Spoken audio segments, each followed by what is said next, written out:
Selama ini, kita mungkin mengira bahwa Raden Kian Santang, putra kebanggaan Prabu Siliwangi, memeluk agama Islam semata-mata karena takluk dalam sebuah adu kesaktian fisik. Menurut berbagai kisah sejarah dan cerita tutur yang berkembang di masyarakat Nusantara, Kian Santang dikenal sebagai kesatria yang tak terkalahkan. Namun, ada sebuah dimensi spiritual yang jauh lebih dalam dari sekedar kekalahan fisik.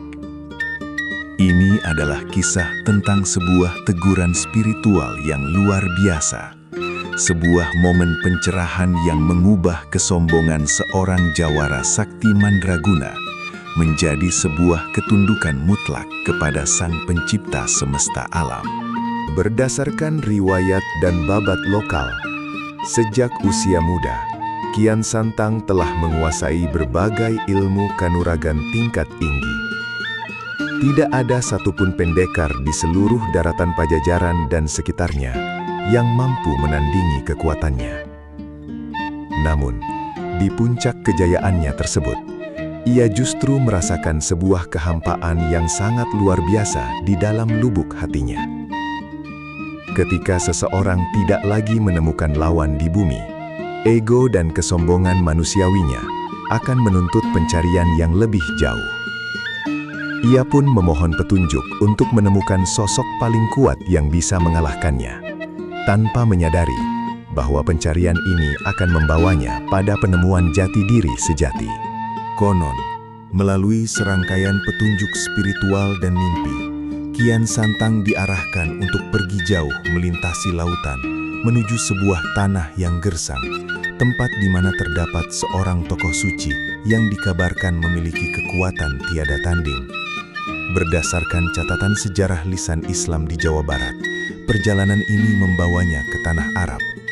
Kian Santang berangkat dengan niat awal untuk menantang sosok tersebut dan membuktikan bahwa dirinya lah yang paling sakti di seluruh dunia.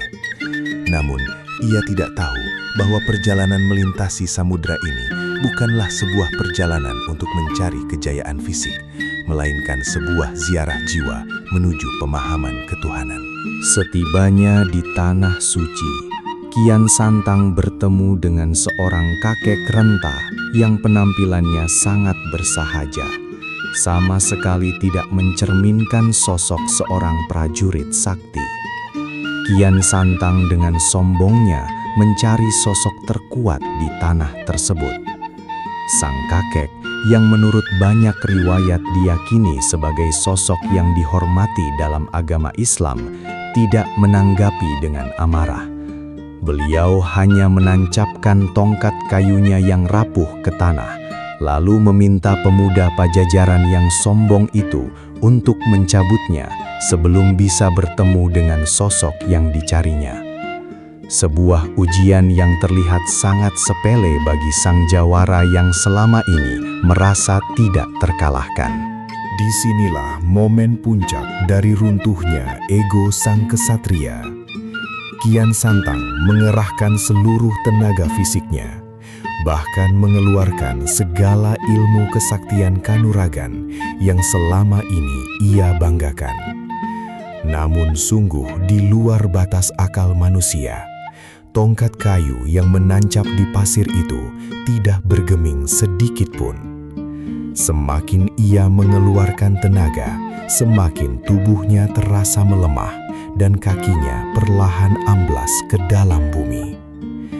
Dalam keputusasaan dan kelelahan yang luar biasa, Kian Santang menyadari bahwa semua ilmu dan kekuatan fisik yang ia kumpulkan selama bertahun-tahun ternyata sama sekali tidak ada artinya di hadapan sepotong kayu kecil.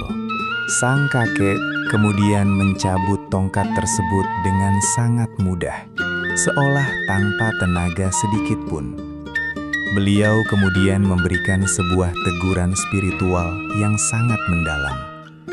Menurut ajaran agama Islam, peristiwa ini mengajarkan tentang konsep tauhid atau pengesaan Tuhan. Sang kakek menjelaskan bahwa kekuatan fisik dan kesaktian manusia hanyalah titipan sementara yang sangat rapuh. Tidak ada daya dan tidak ada kekuatan, melainkan atas kehendak Sang Maha Pencipta. Segala kesombongan yang mengandalkan kehebatan diri sendiri adalah sebuah ilusi yang membutakan mata hati manusia. Hakikat kekuatan yang sesungguhnya justru terletak pada ketundukan penuh kepada Zat yang Maha Kuasa. Teguran spiritual inilah yang pada akhirnya membuka mata batin Raden Kian Santang seluas-luasnya. Ia tidak bertekuk lutut karena kalah dalam baku hantam, melainkan ia takluk oleh kebenaran mutlak. Kesadarannya bangkit bahwa sejatinya manusia itu lemah dan tidak memiliki apa-apa tanpa rahmat dari Tuhannya. Berdasarkan keyakinan spiritual ini, Kian Santang dengan penuh keikhlasan hati dan air mata penyesalan memutuskan untuk memeluk agama Islam. Ia menundukkan kepalanya bukan kepada manusia yang telah mengalahkannya, tetapi kepada kebesaran Tuhan yang telah menunjukkan kelemahan dirinya. Ini adalah sebuah transformasi spiritual agung dari seorang penakluk menjadi seorang hamba yang taat. Setelah kembali ke tanah kelahirannya, Raden Kian Santang tidak lagi dikenal sebagai sosok jawara yang haus akan pengakuan dan pertarungan. Ia bertransformasi sepenuhnya menjadi seorang penyampai kebaikan yang menyebarkan ajaran agama melalui jalan kedamaian, akhlak mulia, dan kebijaksanaan. Kisah perjalanan hidupnya memberikan pelajaran yang sangat berharga bagi kita semua pada hari ini, bahwa kekuatan sejati tidak pernah diukur dari seberapa banyak lawan yang mampu kita jatuhkan ke tanah. Kekuatan yang sejati justru terlihat dari seberapa besar kemampuan kita untuk menundukkan kesombongan ego diri sendiri demi menggapai ridho Sang Pencipta alam semesta.